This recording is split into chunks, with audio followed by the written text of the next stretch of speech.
Magandang gabi, Luzon, Visayas at Mindanao. Narito na ang nagkakaisa at pinakamalawak na pagbabalita sa pangunguna ng Presidential Communications Office na kinabibilangan ng Philippine Information Agency, Philippine News Agency, Presidential Broadcast Service, Radyo Pilipinas, IBC at PTV. Ihahatid namin ang mga komprehensibo at mahalagang balita mula sa iba't ibang bahagi ng bansa. Ito ang Balitang Pambansa. Ngayong gabi sa Balitang Pambansa, Pangulong Ferdinand R. Marcos Jr. hinikayat ang mga sundalo na huwag magpaapekto sa ingay sa politika. Business titan na si Lance Gokongwei naghayag ng pagtitiwala sa kakayanan ng Marcos administration sa paggabay sa ekonomiya ng bansa. Pangulong Ferdinand R. Marcos Jr. namahagi ng e-titles at condonation awards sa mga magsasaka sa Quezon. Greenhouses at post-harvest facilities ng South Korea ipinamahagi rin ng Pangulo sa Quezon. Quezon Governor nagpasalamat sa tulong ng Marcos administration sa Agrarian Reform Program. At Pangulong Marcos inaming pinigilan niya ang paghahain ng impeachment laban kay Vice President Sara Duterte. Posibilidad na muling pagkakasundo kay VP Sara hindi isinantabi ng Pangulo. Una po sa ating mga balita, huwag magpaapekto sa ingay politika. Yan ang naging mensahe ni Pangulong Ferdinand R. Marcos Jr. sa kanyang pagbisita sa Southern Luzon Command o SOLCOM sa Camp Guillermo Nakar sa Lucena City. Bilin ng Pangulo sa mga sundalo, manatiling nakatuon sa kanilang misyon na protektahan ang bansa at bawat pamayanan. Imbes na sayangin ang panahon sa pagpatol sa mga bagay na anyay wala namang katuturan. Samantala, pinuri ng punong ehekutibo ang SOLCOM sa pagsawata nito sa insurhensya sa kanilang nasasakupan. Kasabay ang pagpapaalala ng transition mula sa internal patungo sa external defense ng bansa dahil sa kasalukuyang geopolitical tensions.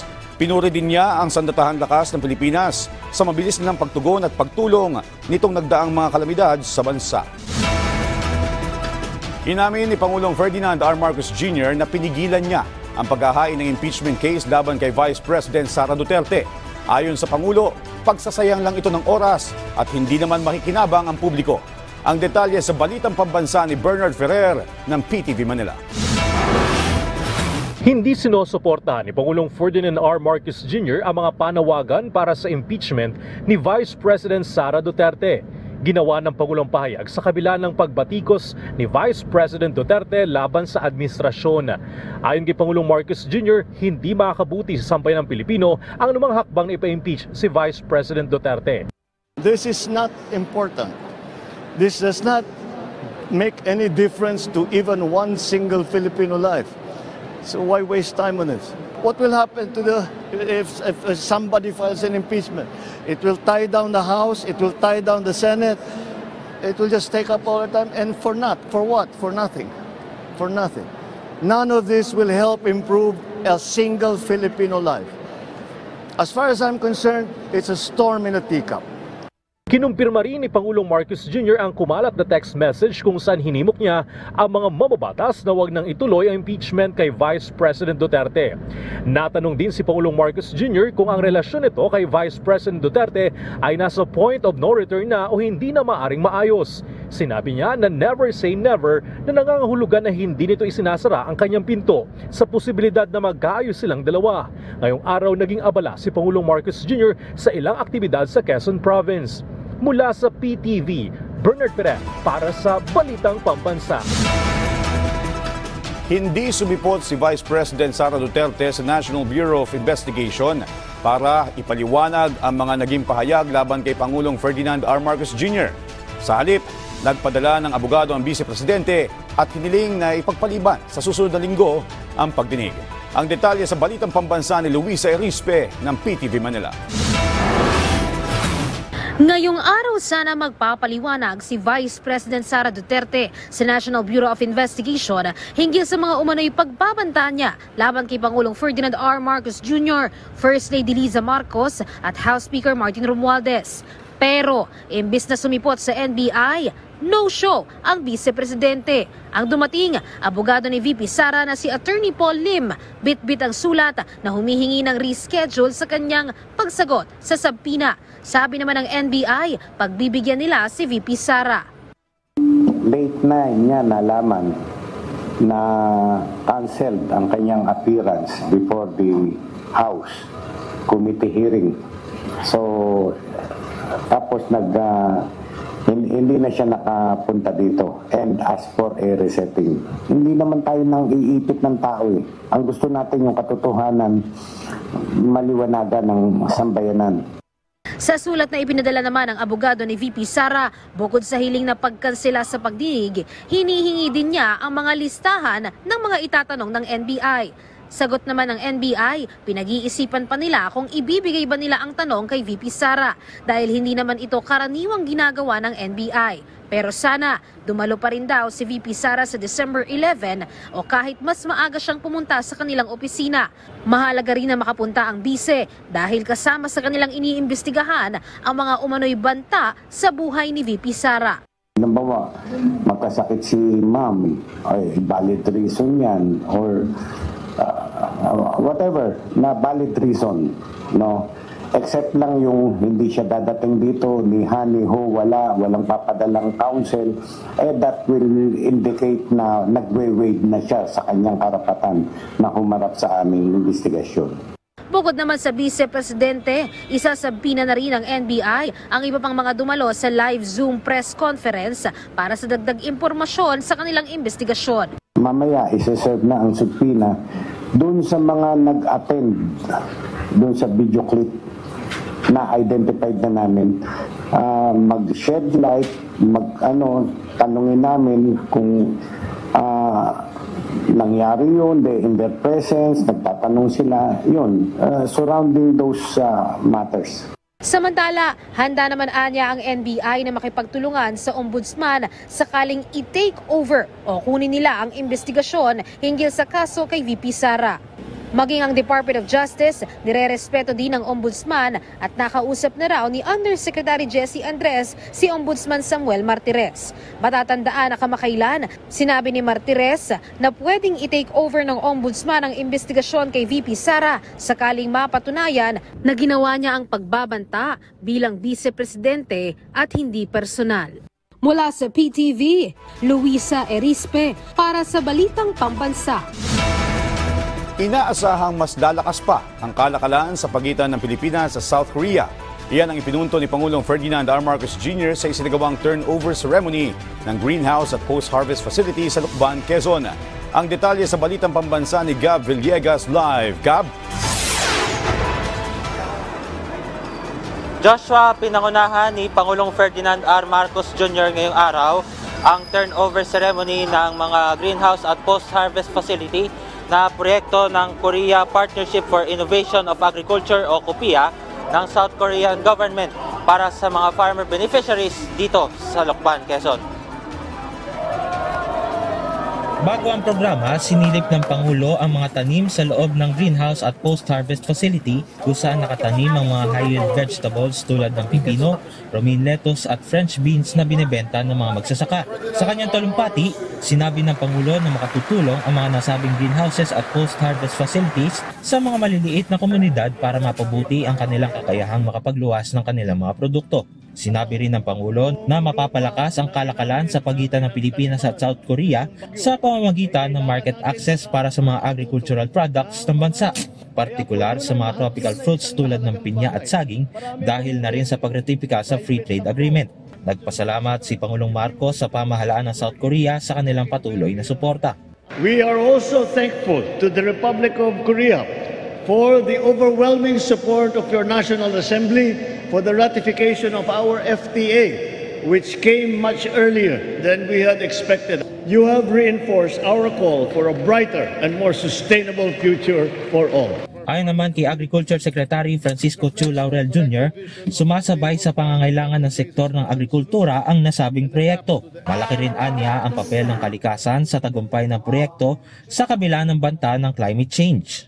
This greenhouse represents more than just infrastructure, it symbolizes innovation.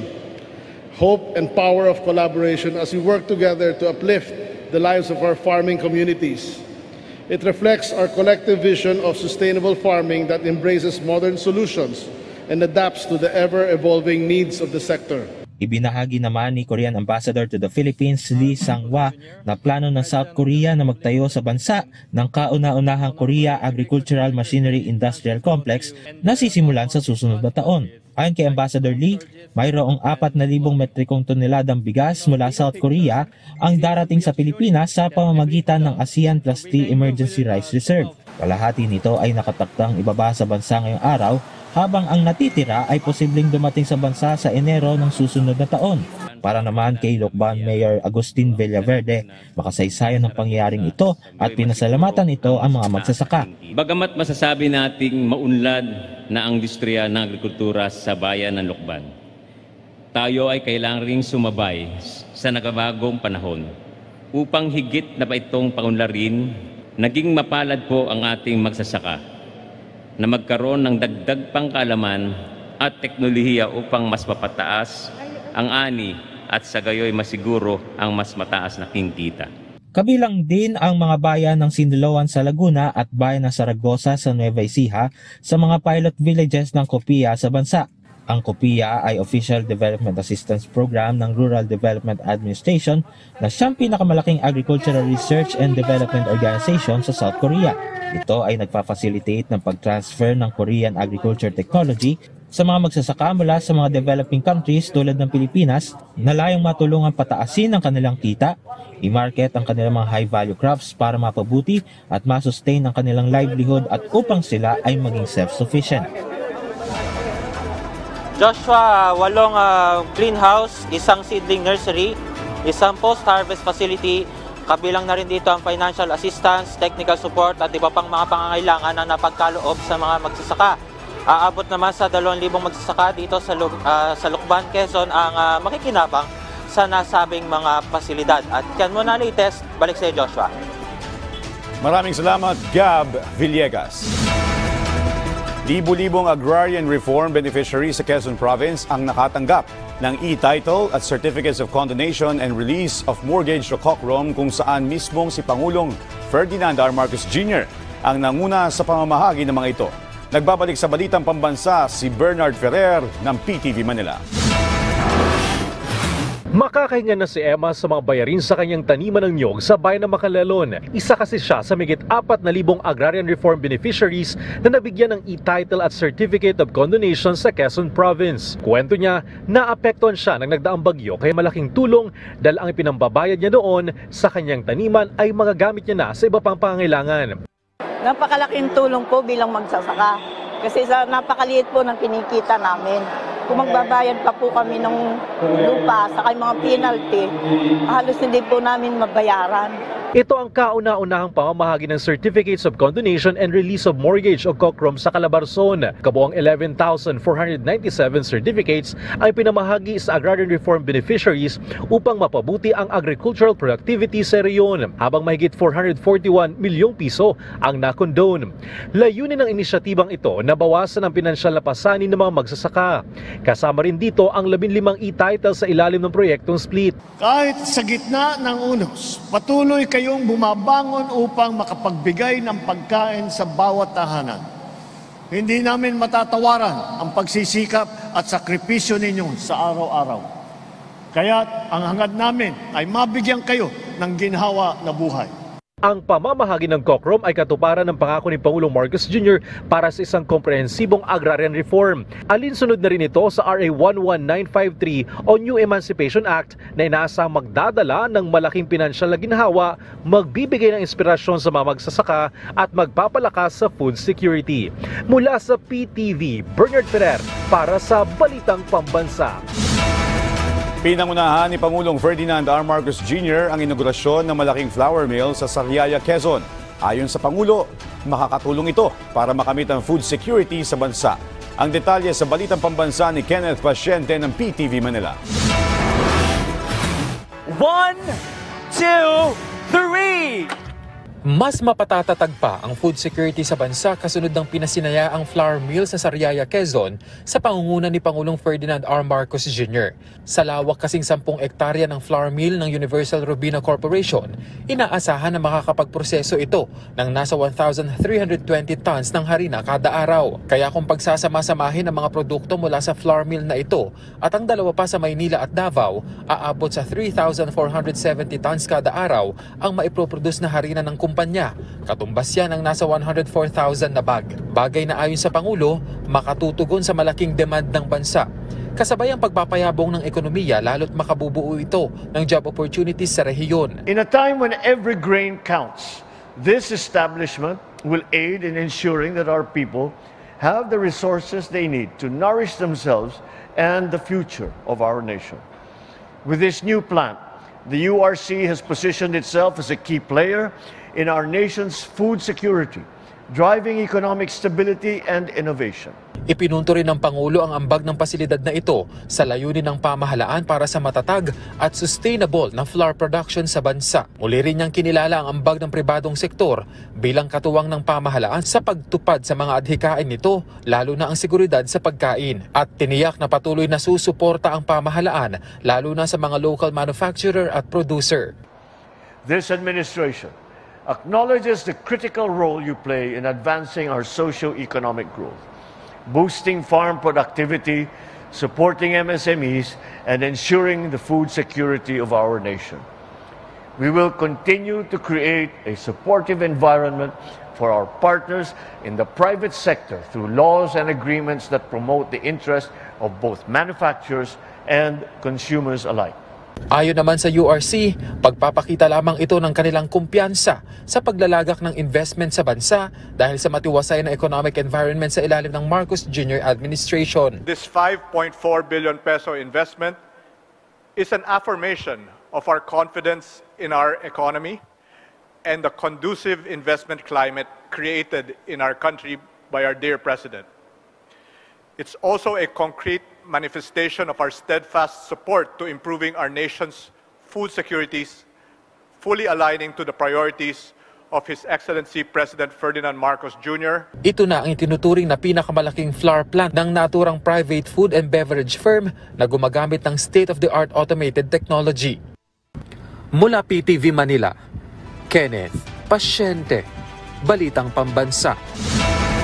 Nakatanggap ang 15 dating rebelde at taga-suporta ng Communist Terrorist Group ng 5,000 piso bawat isa mula sa DSWD sa ilalim ng Enhanced Comprehensive Local Integration Program.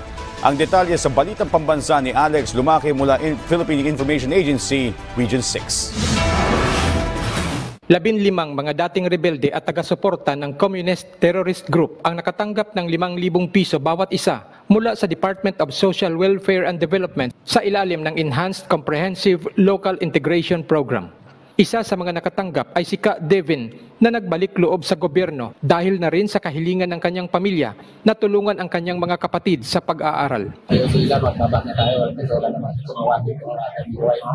Ang pamamahagi ng tulong pinansyal ay pinangunahan ni Governor Ferdinand Castro na siyang nag-endorse sa DSWD para matulungan ang pagbalik loob ng mga rebelde. Base sa record ng DSWD, umabot na sa 181 na mga former rebels at taga-suporta ng CTG ang nakatanggap ng tulong sa ilalim ng ICLIP ngayong taon. Wala sang kabaylo ang pangabuhi ng mataway. Wala sang kabaylo ang pangabuhi nga yara ka sa sabak sa imo pamilya. Wala sang kabuhi nga mas maayo pa kung kaupon mo ang mga palangyaw sa kabuhi. Ayon sa Capiz Police Provincial Office, may 3 rebelde ang nadakip, 16 ang nag-surrender at 37 na mga milisya ng bayan ang nag-withdraw ng suporta sa CTG sa nakalipas na 10 buwan ngayong taon. Mula sa PIA Capiz, Alex Lumaki para sa Balitang Pambansa. Susunod sa Balitang Pambansa, Calabarzon pangalawa sa may pinakamataas na paggamit sa eGov Super App. At 5 araw na coffee festival isinagawa sa Ilocos Sur. Lahat ng yan sa pagbabalik ng Balitang Pambansa. Nagsimula ang Baklay Multipurpose Cooperative sa pagiging isang tindahan. Sa paglipas ng panahon, sa tulong ng Department of Agrarian Reform or DAR at National Confederation of Cooperatives or NATCO, pinalawak ng barko ang kanilang saklaw upang isama ang mga serbisyo sa pag-iimpok at pagpapautang. Karagdagang suporta mula sa iba't ibang ahensya ng gobyerno ang nagbigay daan sa kooperatiba upang umunlad sa produksyon ng gatas ng baka at caravan.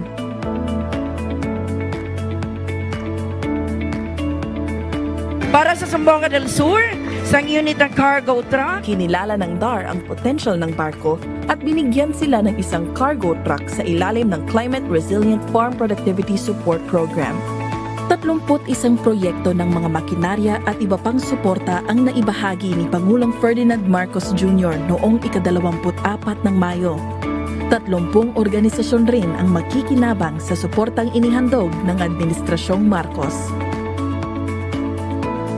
Nagpapahayag ang barko ng taus-pusong pasasalamat para sa walang patid na suporta ng DAR. At kinikilala nila si Pangulong Bongbong Marcos para sa kanyang dedikadong atensyon sa mga benepisyaryong magsasaka. Maraming salamat, President Bongbong Marcos of DAR.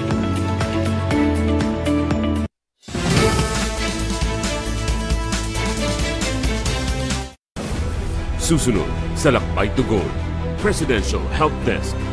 Ayon sa Republic Act 7432 o Senior Citizens Act, dapat mabigyan ng kaukulang tulong ng gobyerno ang mga senior citizen. Maraming programa ang DSWD na pwedeng mapabilang ang ating mga lolo at lola. Meron tayong centers and institutions. Ito yung residential care facilities.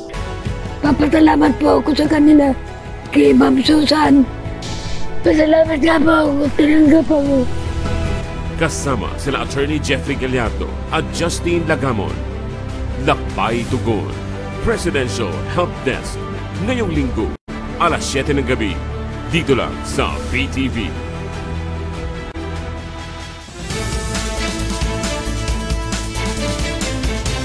Pumangalawa ang Calabarzon sa may pinakamaraming gumagamit ng eGov Super App. Ang detalye sa balitang pambansa ni Maine Odong ng Philippine Information Agency, Calabarzon. Parami na ng parami ang mga gumagamit ng eGov Super App para maka-access sa mga serbisyo ng gobyerno. Ayon sa Department of Information and Communications Technology, pumapangalawa ang rehiyon ng Calabarzon sa may pinakamaraming gumagamit ng eGov Super App na umabot na sa mahigit 1.4 million users. Layo ng app na maging isang one-stop online system upang mapababa ang gastusin para sa ilang government transactions at maitaas ang kalidad ng serbisyo ng gobyerno. Siyempre, ang nagmaghahawak pa rin po ng information dyan is yung mga government agencies natin. And in the future po, pwede na rin tayo mag-transact through this application with the use of yung i-integrate po namin eGov Pay, which is an online payment gateway po. Sa tulong ng app, hindi na kakailanganin pang magsadya sa mismong tanggapan o opisina para sa mga transaksyon tulad ng PhilHealth, SSS, Pag-ibig, pagkuha ng national ID, driver's license at iba pa. Po, syempre, it's vital po yung ating mga information doon, lalo na kaya po we are also coordinating with different agencies din na talagang mapaigting lalo po yung security. Kasi yan po kasi yung unang tanong sa amin when it comes to eGov app. Sa patuloy na pagdami ng gumagamit ng eGov app, tiniyak ng DICT na lalo pang paigtingin ang mobile app upang mas maging mabilis at madali ang pag-access sa mga serbisyong pampubliko kasabay ng isinusulong na digitalisasyon ng administrasyon ni Pangulong Ferdinand Marcos Jr. Mula sa Philippine Information Agency, Calabarzon, Maine Odong, Balitang Pambansa. Bibida ng mga maritime assets ng Davao Region ipinakita sa ginanap na capability exercises ng Philippine Coast Guard at iba pang ahensya. Ang detalye sa Balitang Pambansa ni JM Saligo Sarabia ng PIA Davao Region.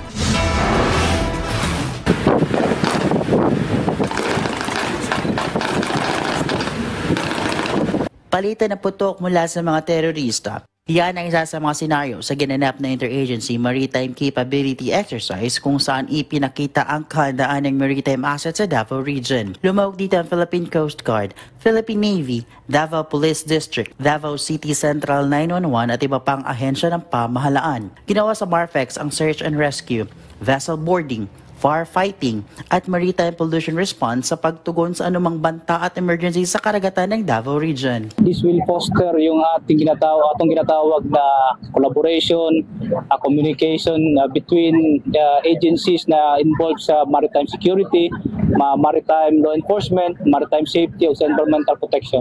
Pinuri naman ng kinatawan ng United States Marine Corps at US Coast Guard ang capability exercise na kahit sa kinakaragatang sakop ng rehiyon ay napatunayan ito na kayang tugunan ang anumang mga banta sa karagatan. Layunin na naturang exercise na mapaigting pangsamahan ng mga ahensya sa rehiyon, maging ang pagbibigay nito ng seguridad at angkop na tugon sa panahon ng anumang sakuna sa karagatan sa Davao Region. Mula sa PIA Davao Region, ako si JM Saligos Arabia para sa Balitang Pambansa. Tinulungan ng DTI ang ilang residente ng Odjongan, Romblon na magkaroon ng bagong pagkakakitaan sa ilalim ng Pantawid Pamilya Pilipino program ng DSWD. Ang detalye sa Balitang Pambansa ni Paul Jason Foss ng Philippine Information Agency, Mimaropa.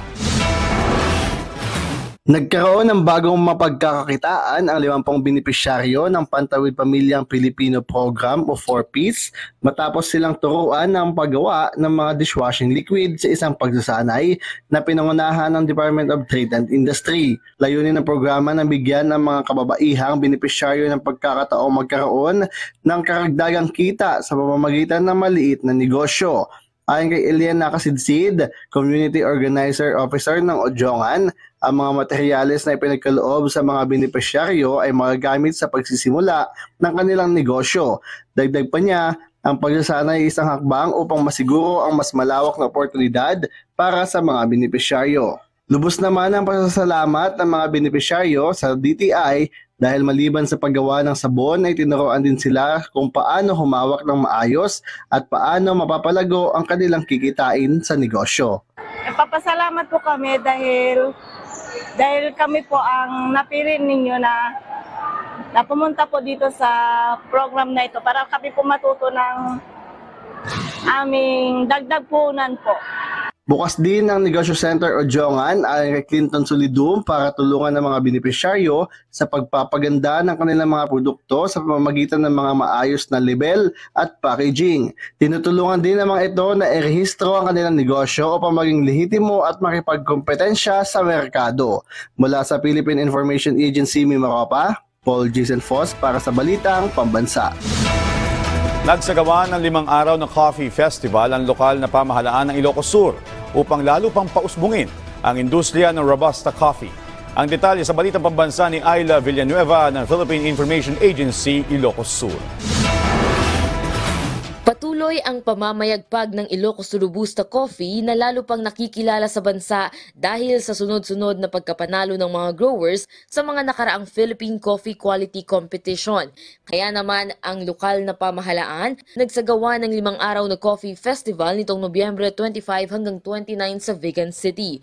Bagong tampok sa festival ngayong taon ang coffee painting na sinalihan ng mga estudyante at profesional na pintor.